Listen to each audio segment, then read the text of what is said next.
So hello guys, welcome back to my channel. और आज का वीडियो काफ़ी इंपॉर्टेंट होने वाला है क्योंकि आज की इस वीडियो में हम बात करने वाले हैं साइंस पर आधारित ऐसे जीके एमसीक्यू जो कि पेपर में पूछे जा चुके हैं, जिसमें से फिजिक्स के 50 क्वेश्चन, केमिस्ट्री के 50 क्वेश्चन और बायोलॉजी के ऊपर में 50 क्वेश्चन। ऐसे हम 150 क्वेश्चन की प्रैक्टिस आज यहाँ करने वाले हैं। तो सभी क्वेश्चंस के आंसर आपको अच्छी तरह से याद में रख लेना है क्योंकि सभी क्वेश्चन इंपॉर्टेंट है पेपर के पॉइंट ऑफ व्यू। तो सबसे पहले हम शुरू करते हैं फिजिक्स के हमारे 50 क्वेश्चंस की प्रैक्टिस। सबसे पहला प्रश्न है, कार्य का मात्रक क्या है? कार्य का मात्रक यानी कार्य की एसआई यूनिट क्या है?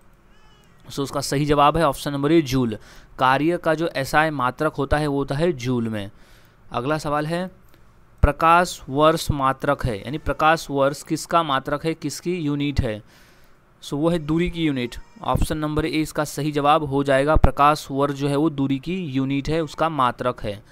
अगला सवाल है, निम्नलिखित में से कौन सी मात्रा जड़त्व का माप है? जड़त्व का जो माप है वो है द्रव्यमान। सही जवाब इसका हो जाएगा ऑप्शन नंबर सी, द्रव्यमान। अगला सवाल है, पारसेक इकाई है, यानी पारसेक किसकी इकाई है? वो है ऑप्शन नंबर ए, दूरी की इकाई है पारसेक। नेक्स्ट क्वेश्चन है, ल्यूमेक किसका मात्रक है? इसका सही जवाब हो जाएगा ऑप्शन नंबर बी, ज्योति फ्लक्स का। ल्यूमेक जो है वो ज्योति फ्लक्स का मात्रक है। राइट जवाब। ये क्वेश्चन काफ़ी बार पेपर में आया हुआ है, तो इसे मोस्ट इम्पॉर्टेंट कर ले। अगला सवाल है, क्यूरी किसकी इकाई है? इसका सही जवाब है option number A, radio active धर्मिता। रेडियो एक्टिव धर्मिता की इकाई है क्यूरी। अगला सवाल है, पास्कल किसकी इकाई है? इसका सही जवाब है ऑप्शन नंबर ए, बी, दाब। दाब यानी प्रेशर। प्रेशर की इकाई है पास्कल। एक पास्कल यानी होता है 1 न्यूटन पर mm स्क्वायर। याद में रख लेना है, 1 पास्कल यानी 1 न्यूटन पर mm स्क्वायर। नेक्स्ट क्वेश्चन है, कैंडेला मात्रक है, यानी कैंडेला किसका मात्रक है? तो वो है ज्योति तीव्रता। ऑप्शन नंबर डी इसका सही जवाब हो जाएगा। ज्योति तीव्रता का मात्रक है कैंडेला। अगला सवाल है, जूल निम्नलिखित में से किसकी इकाई है? सही जवाब है ऑप्शन नंबर ए, ऊर्जा। जूल जो है वो ऊर्जा की एसआई इकाई है। क्वेश्चन इंपॉर्टेंट है, क्वेश्चन अलग अलग तरीके से पेपर में पूछा जा चुका है। नेक्स्ट क्वेश्चन है, मात्रकों की अंतर्राष्ट्रीय पद्धति कब लागू की गई? तो इसका सही जवाब है ऑप्शन नंबर बी, 1971 में, 1971 में मात्रकों की अंतर्राष्ट्रीय पद्धति लागू की गई। नेक्स्ट क्वेश्चन है, हर्ट्ज क्या मापने की यूनिट है? सही जवाब है ऑप्शन नंबर डी, तरंगों की आवृत्ति यानी फ्रीक्वेंसी। तरंगों की फ्रीक्वेंसी यानी साउंड की जो फ्रीक्वेंसी होती है उसकी जो आवृत्ति होती है वो मापने की इकाई है हर्ट्ज। अच्छी तरह से याद में रख लेना है। नेक्स्ट क्वेश्चन है, विद्युत मात्रा की इकाई क्या है? इसका सही जवाब हो जाएगा ऑप्शन नंबर ए, एम्पियर। विद्युत मात्रा की इकाई होती है एम्पियर में। अगला सवाल है, एसआई पद्धति में लेंस की शक्ति की इकाई क्या है? इसका राइट जवाब है option number B, diopter. SI पद्धति में लेंस की शक्ति की इकाई होती है डायोप्टर। ये क्वेश्चन काफ़ी बार पेपर में पूछा जा चुका है, इसे मोस्ट आईएमपी कर ले। नेक्स्ट क्वेश्चन है, डेसिबल किसे नापने के लिए प्रयोग में लाया जाता है? सही जवाब है ऑप्शन नंबर सी, वातावरण में ध्वनि। जो वातावरण में ध्वनि होती है उसे नापने के लिए डेसिबल शब्द का प्रयोग होता है, डेसिबल यूनिट का प्रयोग किया जाता है।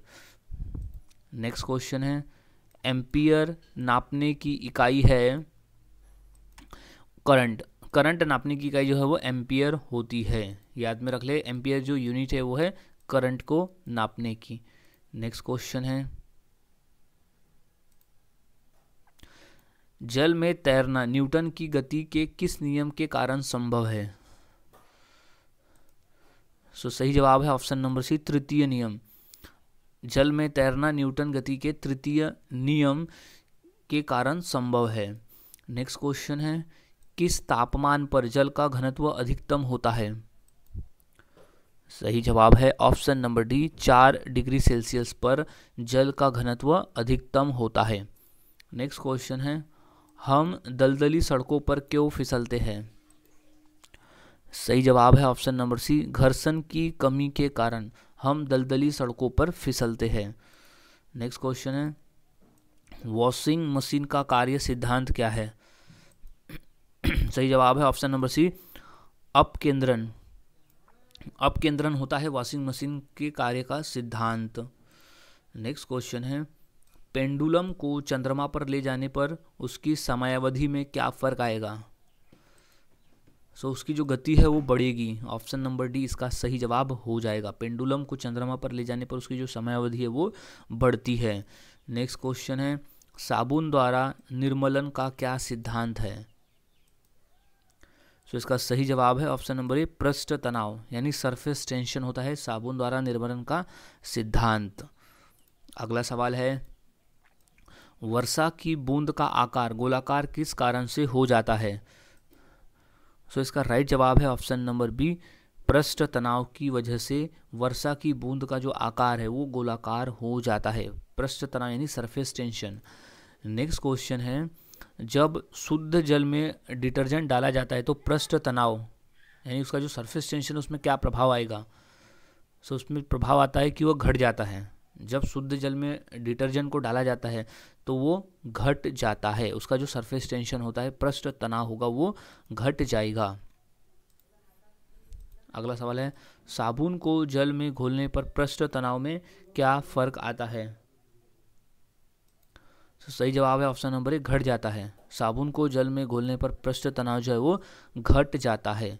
नेक्स्ट क्वेश्चन है, पानी में लोहे की सुई जब जाती है लेकिन जहाज डूब जाती है, पानी में लोहे की जो सुई है वो डूब जाती है लेकिन जहाज तैरता है, यह किस सिद्धांत पर आधारित है? सही जवाब है ऑप्शन नंबर बी, आर्किमिडीज के सिद्धांत पर आधारित है। पानी में लोहे की सुई का डूब जाना लेकिन एक बड़े से जहाज का पानी में तैरना। नेक्स्ट क्वेश्चन है, महान वैज्ञानिक आर्किमिडीज किस देश से संबंधित थे? वो संबंधित है ऑप्शन नंबर डी, ग्रीस से संबंधित थे। महान वैज्ञानिक आर्किमिडीज ग्रीस देश से संबंधित थे।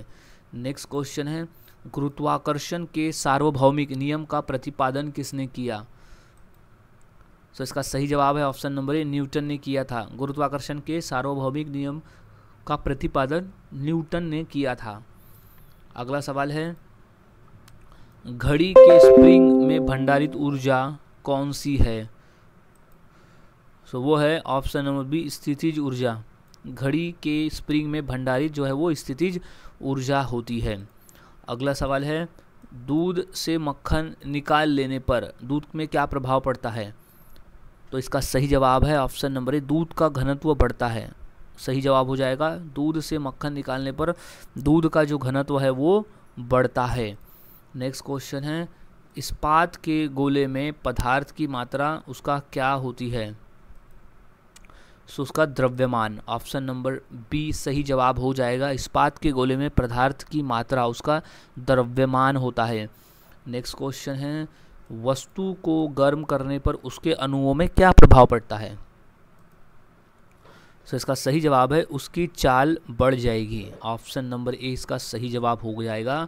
वस्तु को गर्म करने पर उसमें जो अणु है उसकी जो चाल है वो बढ़ जाएगी।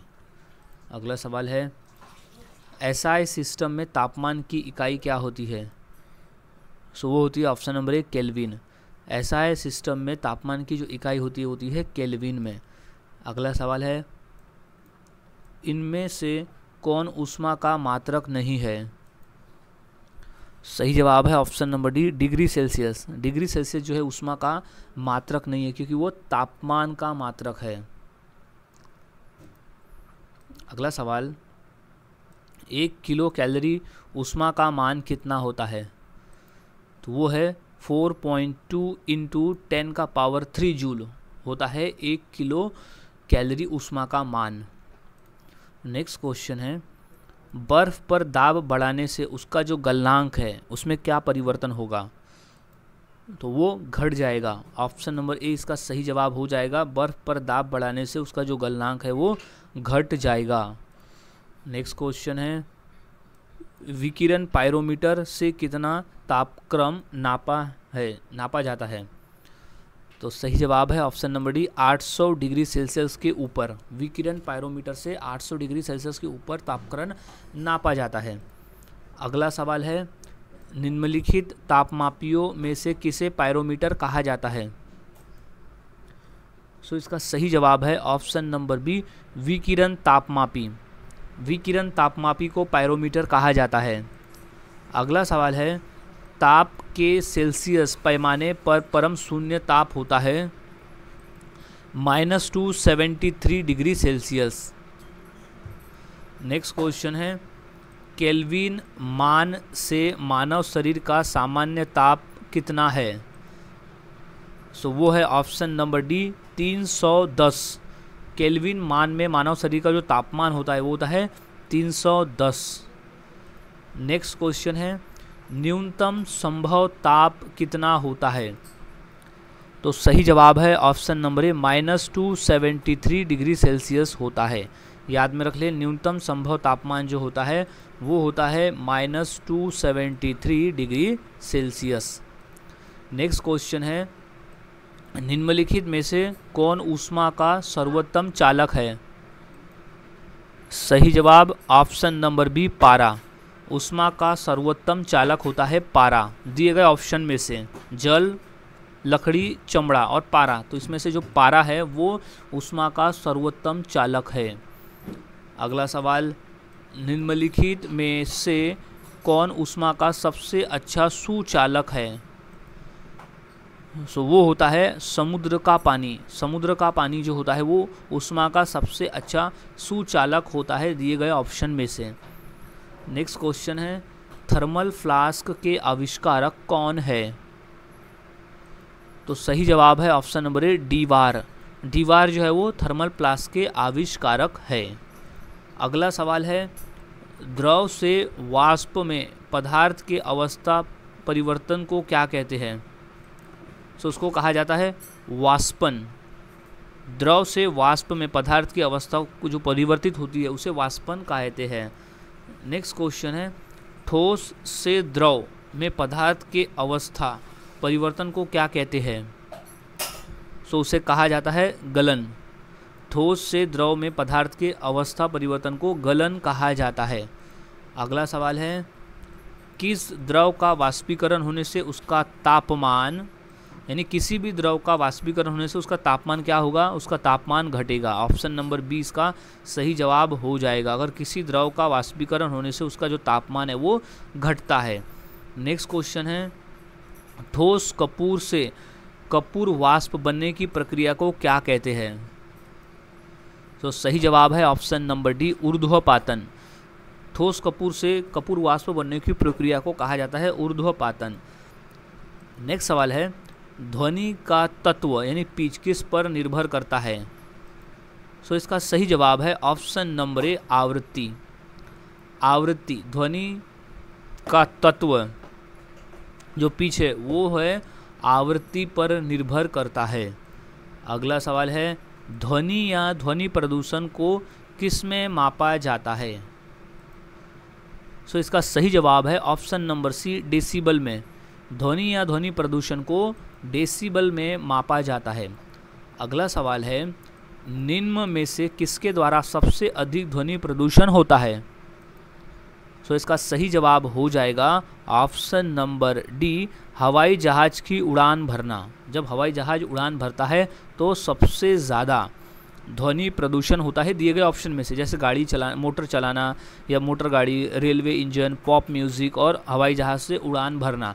तो ये चारों में से जो हवाई जहाज़ से उड़ान भरते इसमें सबसे ज़्यादा ध्वनि प्रदूषण होता है।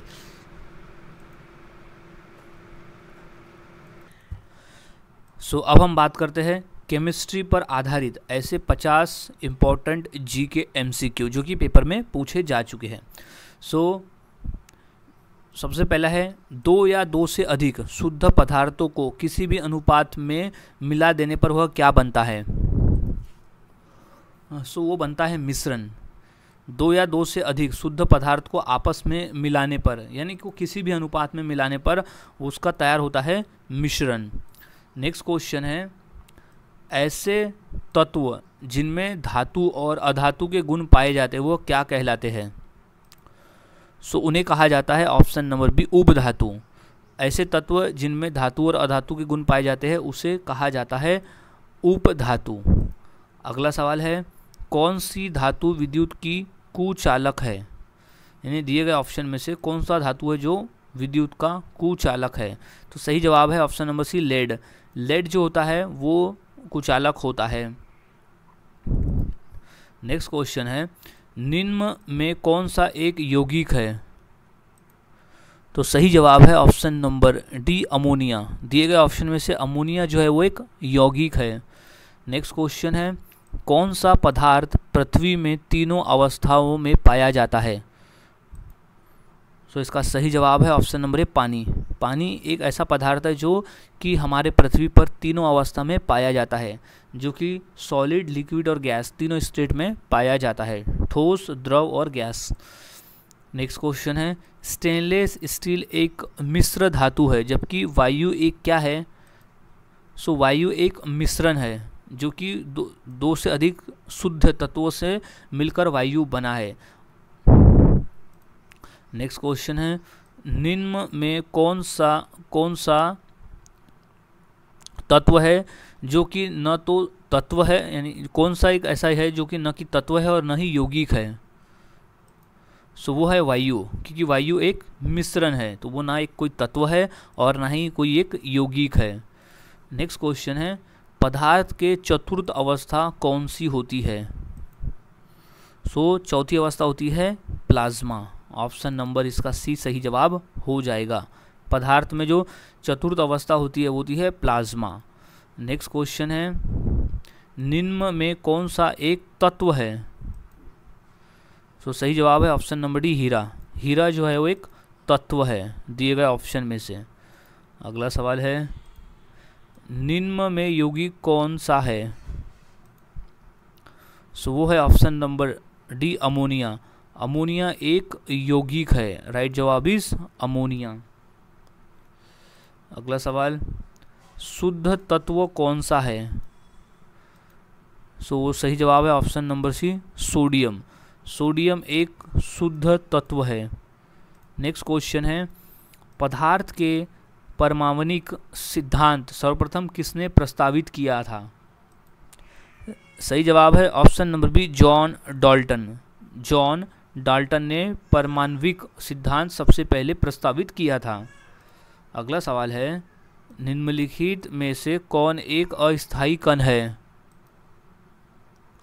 सो इसका सही जवाब है option number C neutron. Neutron एक अस्थायी कण है।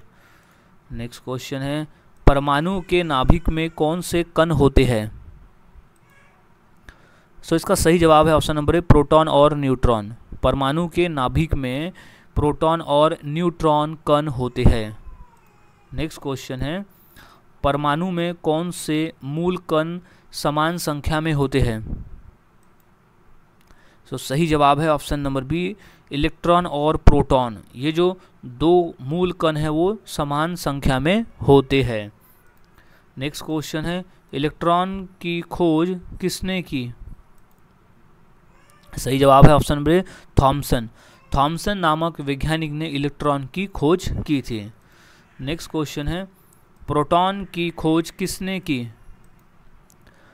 तो सही जवाब है ऑप्शन नंबर ए रदरफोर्ड। प्रोटॉन की खोज की थी रदरफोर्ड नामक वैज्ञानिक ने।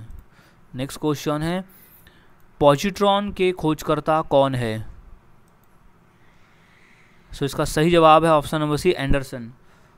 पॉजिट्रॉन के खोजकर्ता है एंडरसन। इंपॉर्टेंट प्रश्न है, अच्छे से याद में रख लेना है। एंडरसन है पॉजिट्रॉन के खोजकर्ता। नेक्स्ट क्वेश्चन है, परमाणु के नाभिक की खोज किसने की? तो सही जवाब है ऑप्शन नंबर ए रदरफोर्ड। रदरफोर्ड ने की थी परमाणु के नाभिक की खोज। नेक्स्ट क्वेश्चन है, एक भारतीय वैज्ञानिक जिसका नाम एक विशिष्ट मूल के कण के नाम के साथ जुड़ा है, वह कौन है? सो वो है बोस। ऑप्शन नंबर बी इसका सही जवाब हो जाएगा। नेक्स्ट क्वेश्चन है, निम्न में किस परमाणु के नाभिक में एक भी न्यूट्रॉन नहीं होता है?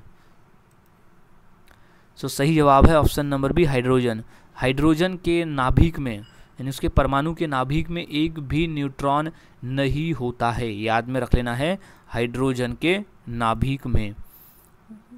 नेक्स्ट क्वेश्चन है, इलेक्ट्रॉन के तरंग प्रकृति की खोज किसने की? तो सही जवाब है option number B de Broglie. De Broglie ने इलेक्ट्रॉन के तरंग प्रकृति की खोज की थी। अगला सवाल है, तत्व के सबसे छोटे भाग को क्या कहते हैं? सही जवाब है ऑप्शन नंबर ए परमाणु। तत्व के सबसे छोटे भाग को परमाणु कहा जाता है। अगला सवाल है, द्रव्यमान संख्या किसका योग है? सो इसका सही जवाब हो जाएगा ऑप्शन नंबर डी प्रोटॉन और न्यूट्रॉन। प्रोटॉन और न्यूट्रॉन संख्याओं का योग होता है द्रव्यमान संख्या। अगला सवाल है, किसी तत्व के रासायनिक गुण किस पर निर्भर करते हैं? सो वो है ऑप्शन नंबर बी परमाणु संख्या पर। किसी तत्व के रासायनिक गुण उसके परमाणु संख्या पर निर्भर करते हैं। अगला सवाल है, निम्न में कौन सा एक परमाणु भाग नहीं है? तो सही जवाब है option number D photon. Photon जो है वो एक परमाणु भाग नहीं है। नेक्स्ट क्वेश्चन है, रेडियोधर्मिता की खोज किसने की थी? सो इसका सही जवाब है option number B Henri Becquerel. Henri Becquerel ने रेडियोधर्मिता की खोज की थी। अगला सवाल है, रेडियो सक्रियता किसका गुण है? तो इसका सही जवाब है ऑप्शन नंबर डी नाभिक का। रेडियो सक्रियता जो है वो नाभिक का गुण है। अगला सवाल है, अल्फा और बीटा किरणों की खोज किसने की? सो इसका सही जवाब है ऑप्शन नंबर सी रदरफोर्ड ने की थी। अल्फा और बीटा किरणों की खोज।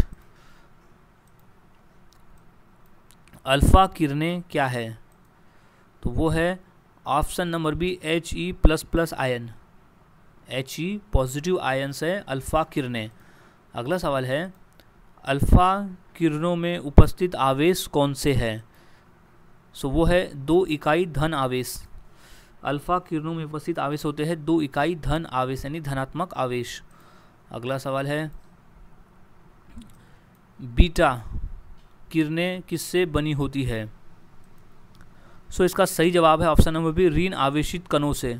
बीटा किरणें जो है वो ऋण आवेशित कणों से बनी होती है। मोस्ट इंपॉर्टेंट क्वेश्चन है ये क्वेश्चन रिपीटेड पेपर में आया हुआ भी है। अगला सवाल है, इलेक्ट्रॉन का समरूप क्या है? तो वो है बीटा कण। बीटा कण है इलेक्ट्रॉन का समरूप। नेक्स्ट क्वेश्चन है, गामा किरणें किससे बनी होती है? सही जवाब है ऑप्शन नंबर डी विद्युत चुंबकीय तरंगों से बनी होती है गामा किरणें। नेक्स्ट क्वेश्चन है, निम्न में किस किरण की वेघन क्षमता सबसे अधिक होती है? तो सही जवाब है ऑप्शन नंबर सी गामा किरणों की। गामा किरणों की जो वेघन क्षमता है वो सबसे अधिक होती है। अगला सवाल है, निम्न में से किस किरण के आयन क्षमता सबसे अधिक होती है? सही जवाब है ऑप्शन नंबर बी बीटा किरणें। बीटा किरण की जो आयन क्षमता है वो सबसे अधिक होती है। अगला सवाल है, किस रेडियो एक्टिव तत्व का नाम उसके खोजकर्ता के नाम पर रखा गया है? सो वो option number C polonium. Polonium जो नाम है वो एक खोजकर्ता है और उसके देश के नाम पे रखा गया पोलैंड। जैसे पोलैंड है वो खोजकर्ता था पोलैंड का, इसलिए उस तत्व का नाम रखा गया है पोलोनियम। नेक्स्ट क्वेश्चन है, निम्न में कौन सा एक रेडियोधर्मी पदार्थ नहीं है? सो इसका सही जवाब हो जाएगा option number C aluminium. Aluminium जो है वो एक रेडियोधर्मी पदार्थ नहीं है, जबकि यूरेनियम, थोरोनियम और पोलोनियम ये तीनों जो है वो एक रेडियोधर्मी पदार्थ है।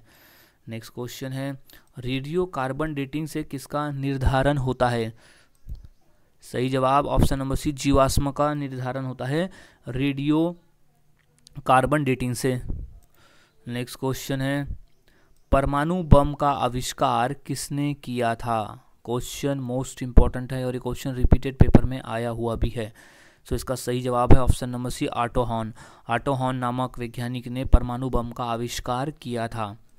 नेक्स्ट क्वेश्चन है अम्ल तथा भस्म के परीक्षण के लिए किसका प्रयोग किया जाता है? तो इसका सही जवाब है ऑप्शन नंबर ए, लिटमस पत्र का प्रयोग किया जाता है अम्ल और भस्म को पहचानने के लिए। नेक्स्ट क्वेश्चन है नीले पत्र को लाल कर देता है, वो क्या कर देता है? अम्ल। अगर वो अम्ल है, नीले पत्र को अगर वो लाल कर देता है तो वो अम्ल की श्रेणी में आता है। अब नेक्स्ट क्वेश्चन है लाल पत्र को नीला कर देता है, अगर वो लाल पत्र को नीला करता है तो वो आता है भस्म की श्रेणी में। सो अच्छी तरह से याद में रख लेना अम्ल और भस्म का। नेक्स्ट क्वेश्चन है जल में घुलनशील भस्म को क्या कहते हैं? तो उसे कहा जाता है क्षार। ऑप्शन नंबर 20 का सही जवाब हो जाता है जल में घुलनशील भस्म को क्षार कहा जाता है। नेक्स्ट क्वेश्चन है सभी अम्ल जल में घुलकर क्या प्रदान करते हैं? तो सही जवाब है option number B, H+ ion, H positive ions प्रदान करते हैं सभी अम्ल जल में घुलकर। अगला सवाल है भस्मों का स्वाद कैसा होता है? सो सही जवाब है ऑप्शन नंबर ए, खारा होता है। भस्मों का जो स्वाद है वो खारा होता है। नेक्स्ट क्वेश्चन है अम्लीय घोल का pH मान कितना होता है? सो इसका सही जवाब हो जाएगा ऑप्शन नंबर बी, 7 से कम। अम्लीय घोल का pH मान जो है वो 7 से कम होता है। नेक्स्ट क्वेश्चन है क्षार घोल का pH मान कितना होता है? तो वो होता है 7 से अधिक, 7 से अधिक होता है क्षार घोल का pH मान। अगला सवाल है उदासीन घोल का pH मान यानी न्यूट्रल का pH मान कितना होता है? सो वो होता है 7, एग्जैक्टली 7 होता है उदासीन घोल का pH मान। अगला सवाल है सभी अम्ल धातुओं से क्रिया करके कौन सी गैस निकालते हैं? सो वो हाइड्रोजन गैस निकालते हैं। सभी अम्ल धातुओं से क्रिया करके हाइड्रोजन गैस निकालते हैं।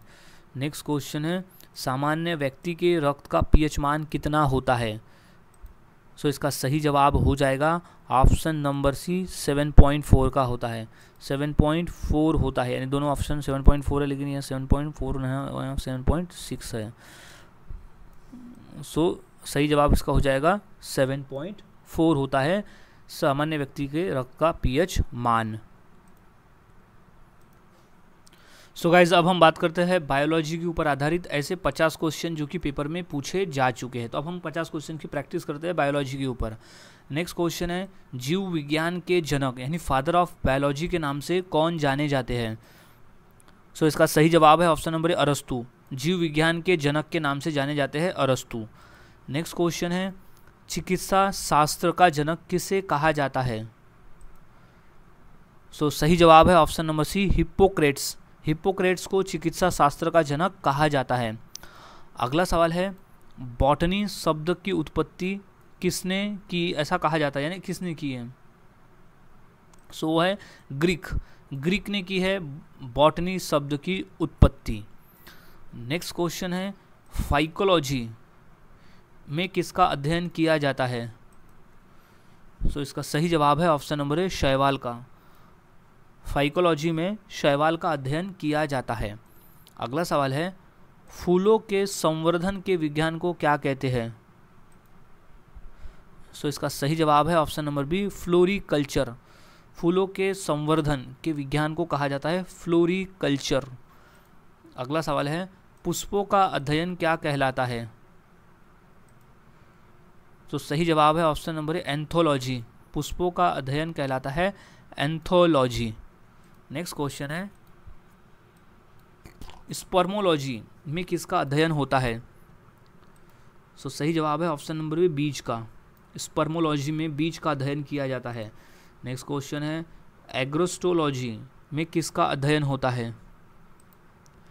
तो सही जवाब है ऑप्शन नंबर सी, घास का अध्ययन होता है एग्रोस्टोलॉजी में।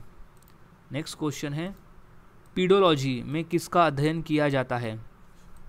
सही जवाब है ऑप्शन नंबर बी, भूमि का। भूमि का अध्ययन किया जाता है पीडोलॉजी में। अगला सवाल है, फलों का अध्ययन क्या कहलाता है? सही जवाब है ऑप्शन नंबर डी, पोमोलॉजी। फलों का अध्ययन कहलाता है पोमोलॉजी। अगला सवाल है, शहद का प्रमुख घटक क्या है? सो वो है फ्रक्टोज। शहद का प्रमुख घटक है फ्रक्टोज। अगला सवाल है, निम्नलिखित में से सर्वाधिक ऊर्जा प्रदान करता है क्या? सो सही जवाब है ऑप्शन नंबर एक, कार्बोहाइड्रेट। कार्बोहाइड्रेट जो है वो सबसे ज़्यादा ऊर्जा प्रदान करता है। जब हम कार्बोहाइड्रेट को कंज्यूम करते हैं तो हमारी बॉडी में सबसे ज़्यादा ऊर्जा प्रदान करने का कार्य करता है कार्बोहाइड्रेट, दिए गए ऑप्शन में से। अब नेक्स्ट क्वेश्चन है, एथलीट को निम्न में से किससे जल्दी और ज़्यादा ऊर्जा मिलती है? सो सही जवाब है ऑप्शन नंबर डी, कार्बोहाइड्रेट से एथलीट को जल्दी और ज़्यादा ऊर्जा मिलती है। अगला सवाल है, प्रोटीन बनाने के लिए कितने अमीनो अम्ल आवश्यक होते हैं? सो सही जवाब है ऑप्शन नंबर सी, 20। प्रोटीन बनाने के लिए 20 अमीनो अम्ल की आवश्यकता पड़ती है। अगला सवाल है, किसमें प्रोटीन नहीं पाया जाता है दिए गए ऑप्शन में से? तो वो चावल है जिसमें प्रोटीन नहीं पाया जाता है, केवल कार्बोहाइड्रेट पाया जाता है। नेक्स्ट क्वेश्चन है, निम्नलिखित में से किसमें प्रोटीन का सबसे अधिक स्रोत पाया जाता है? सो सही जवाब है option number D, soybean. Soybean में सबसे अधिक मात्रा में प्रोटीन पाया जाता है। नेक्स्ट क्वेश्चन है, विटामिन शब्द किसने प्रतिपादित किया है? सो सही जवाब है ऑप्शन नंबर सी, फंक। फंक नामक वैज्ञानिक ने विटामिन शब्द को गढ़ा है, उसे प्रतिपादित किया है, उसे नाम दिया है। नेक्स्ट क्वेश्चन है, निम्नलिखित में से किसे रक्षात्मक पदार्थ कहा जाता है? सो सही जवाब है ऑप्शन नंबर ए, विटामिन को। विटामिन को रक्षात्मक पदार्थ कहा जाता है। अगला सवाल है, निम्नलिखित में से कौन विटामिन ए का सर्वोत्तम स्रोत है? सो वो है ऑप्शन नंबर ए, गाजर। गाजर में विटामिन ए की मात्रा अधिक पाई जाती है। नेक्स्ट क्वेश्चन है, मानव शरीर में विटामिन ए कहाँ भंडारित होता है? सो सही जवाब है ऑप्शन नंबर ए, यकृत में। यकृत में भंडारित होता है विटामिन ए। नेक्स्ट क्वेश्चन है, विटामिन ए की कमी से कौन सा रोग फैलता है, नहीं होता है? सो इसका सही जवाब है ऑप्शन नंबर सी, रतौंधी। विटामिन ए की कमी से रतौंधी नामक रोग होता है।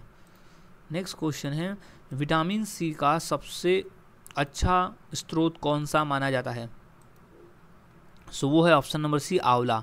आंवले में विटामिन सी अधिक मात्रा में पाई जाती है। अगला सवाल है, मानव शरीर में रक्त का धक्का किस प्रोटीन से बनता है? सो वो बनता है ऑप्शन नंबर ए, विटामिन के। मानव शरीर में रक्त का धक्का जो है विटामिन के से बनता है। अगला सवाल है, दांतों में निम्नलिखित में से क्या होता है? सही जवाब ऑप्शन नंबर बी, कैल्शियम। दांतों में कैल्शियम होता है। नेक्स्ट क्वेश्चन है, निम्नलिखित की कमी से एनीमिया रोग होता है। क्वेश्चन मोस्ट इंपॉर्टेंट है, इसे अच्छी तरह से याद में रख लेना है। यानी दिए गए ऑप्शन में से किसकी कमी से एनीमिया नामक रोग होता है? तो वो होता है लोहा की कमी से। रक्त में जब लोहा की कमी होती है तो उससे हमें एनीमिया रोग होता है। नेक्स्ट क्वेश्चन है, टाइफाइड से शरीर का कौन सा अंग प्रभावित होता है? तो सही जवाब है ऑप्शन नंबर सी, आंत। आंत जो अंग है वो टाइफाइड से, शरीर का जो अंग है आंत, वो टाइफाइड होने पर प्रभावित होता है। नेक्स्ट क्वेश्चन है, हैजा का क्या कारण है? सो इसका सही जवाब है ऑप्शन नंबर ए, जीवाणु। हैजा का जो कारण है वो जीवाणु की वजह से होता है। नेक्स्ट क्वेश्चन है, खसरा रोग का कारण क्या है? तो सही जवाब है ऑप्शन नंबर बी, विषाणु। विषाणु है खसरा रोग का कारण। अगला सवाल है, कैंसर के उपचार में निम्नलिखित में से किसका प्रयोग किया जाता है? तो सही जवाब है option number B, psychotherapy. Psychotherapy का प्रयोग किया जाता है कैंसर के उपचार में। क्वेश्चन इंपॉर्टेंट है, अच्छी तरह से इसे याद में रख लेना है। Not psychotherapy is wrong answer, is है कीमोथेरेपी। इसका सही जवाब हो जाएगा कीमोथेरेपी से होता है कैंसर का उपचार। राइट जवाब इज कीमोथेरेपी। क्वेश्चन इंपॉर्टेंट है, इसे अच्छी तरह से याद में रख लें। वह नेक्स्ट क्वेश्चन है, ब्लड कैंसर को आमतौर पर किस नाम से जाना जाता है? सही जवाब है option number B, leukaemia. Leukaemia नाम से जाना जाता है ब्लड कैंसर को। अगला सवाल है, शरीर के किस अंग की खराबी से मधुमेह रोग का प्रकोप होता है? इसका सही जवाब है ऑप्शन नंबर बी, पैनक्रियाज। शरीर के पैनक्रियाज अंग की खराबी से मधुमेह यानी डायबिटीज का प्रकोप होता है। अगला सवाल है, निमोनिया रोग मानव शरीर के किस अंग को ग्रसित करता है? इसका सही जवाब है ऑप्शन नंबर डी, फेफड़ा। निमोनिया जो है वो फेफड़ा अंग को ग्रसित करता है। नेक्स्ट क्वेश्चन है, पीलिया किसके संक्रमण के कारण होता है? सही जवाब है ऑप्शन नंबर बी, यकृत। पीलिया जो है वो यकृत अंग के संक्रमण के कारण होता है। नेक्स्ट क्वेश्चन है, शरीर के अंदर लोह की कमी से उत्पन्न होने वाला रोग कौन सा है? वो है रक्तहीनता। रक्तहीनता है लोह की कमी से कारण, उसे एनीमिया रोग भी कहते हैं। नेक्स्ट क्वेश्चन है, सनसाइन विटामिन किसे कहते हैं? तो उसे कहा जाता है option number C, vitamin D को। विटामिन डी को सनसाइन विटामिन कहते हैं। अगला सवाल है, निम्नलिखित में से कौन सा रोग रक्तदान द्वारा नहीं फैलता है? तो वो है option number B, typhoid. Typhoid जो रोग है वो रक्तदान द्वारा नहीं फैलता है, जबकि हेपेटाइटिस, HIV और मलेरिया ये तीनों रोग है वो रक्तदान द्वारा फैलता है। नेक्स्ट क्वेश्चन है, मीना माता रोग का कारण क्या है? तो वो है पारा। नेक्स्ट क्वेश्चन है, किस तत्व की कमी के कारण घेंगा रोग हो जाता है? इसका सही जवाब है option number C, iodine. Iodine की कमी के कारण घेंगा रोग हो जाता है। नेक्स्ट क्वेश्चन है, निम्न में से किसकी कमी से रिकेट्स होता है? सही जवाब है ऑप्शन नंबर ए, विटामिन डी। विटामिन डी की कमी के कारण जो है वो रिकेट्स होता है। नेक्स्ट क्वेश्चन है, निम्न में से कौन सी प्रोटीन दूध में पाई जाती है? सही जवाब है option number B, casein. Casein जो है वो प्रोटीन है वो दूध में पाई जाती है। अगला सवाल है, स्कर्वी रोग किसकी कमी से होता है? इसका सही जवाब है option number D, vitamin C. Scurvy रोग जो है वो विटामिन सी की कमी से होता है। नेक्स्ट क्वेश्चन है, चेचक के लिए टीके का आविष्कार किसने किया था? सही जवाब option number C, Edward Jenner. Edward Jenner नामक वैज्ञानिक ने किया था चेचक के लिए टीके का आविष्कार। अगला सवाल है, विटामिन ए की कमी के कारण कौन सा रोग होता है? इसका सही जवाब हो जाएगा option number C, night blindness. Night blindness की समस्या आती है विटामिन सी ए की कमी के कारण। नेक्स्ट क्वेश्चन है, मानव गुर्दे में पथरी निम्नलिखित में से किसकी वजह से बनती है? इसका सही जवाब है option number B, calcium oxalate. Calcium oxalate की वजह से बनती है मानव के शरीर में पथरी, जो गुर्दों में पथरी होती है वो होती है कैल्शियम ऑक्जेलेट की वजह से। नेक्स्ट क्वेश्चन है, सरल गलगंड यानी घेंगा किस अंग को प्रभावित करने वाली बीमारी है? तो वो है थायराइड ग्रंथि। थायराइड ग्रंथि को प्रभावित करती है घेंगा रोग, जो कि आयोडीन की कमी से होता है। नेक्स्ट क्वेश्चन है, काली मौत यानी ब्लैक डेथ किसे कहते हैं? तो वो कहते हैं फ्लेग को। फ्लेग बीमारी को कहते हैं काली मौत यानी ब्लैक डेथ। नेक्स्ट क्वेश्चन है, पीलिया रोग किसे प्रभावित करता है? तो इसका सही जवाब है ऑप्शन नंबर बी, यकृत को। पीलिया रोग जो है वो यकृत को प्रभावित करता है। अगला सवाल है, मानव शरीर में लाल रक्त कण का निर्माण कहाँ होता है? वो होता है ऑप्शन नंबर डी, अस्थि मज्जा में। मानव शरीर में लाल रक्त कण का निर्माण होता है अस्थि मज्जा में। नेक्स्ट क्वेश्चन है, मानव शरीर की सबसे बड़ी कोशिका कौन सी होती है? तो सही जवाब है ऑप्शन नंबर सी, तंत्रिका कोशिका। मानव शरीर की सबसे बड़ी कोशिका होती है तंत्रिका कोशिका। नेक्स्ट क्वेश्चन है, मूत्र का पीला रंग किसकी मौजूदगी के कारण होता है? सही जवाब option number D, urochrome. Urochrome की वजह से होता है मूत्र का रंग पीले कलर का। सो गाइज, आज की इस वीडियो में हमने साइंस पर आधारित ऐसे 150 यानी 150 क्वेश्चंस की प्रैक्टिस की जो कि एग्जाम में पूछे जा चुके, जिसमें से फिजिक्स के 50, केमिस्ट्री के 50 और बायोलॉजी के 50 क्वेश्चंस थे। तो ये सभी क्वेश्चंस के आंसर अच्छी तरह से याद में रख लेना है, क्योंकि ये सभी क्वेश्चंस पेपर में पूछे जा चुके हैं। सो मिलता हूँ ऐसे ही और नए साइंस क्वेश्चंस के साथ अगली वीडियो में। तब तक के लिए चैनल के साथ बने रहे, वीडियोस को देखते रहे और इसी तरह से जीके की प्रैक्टिस करते रहे।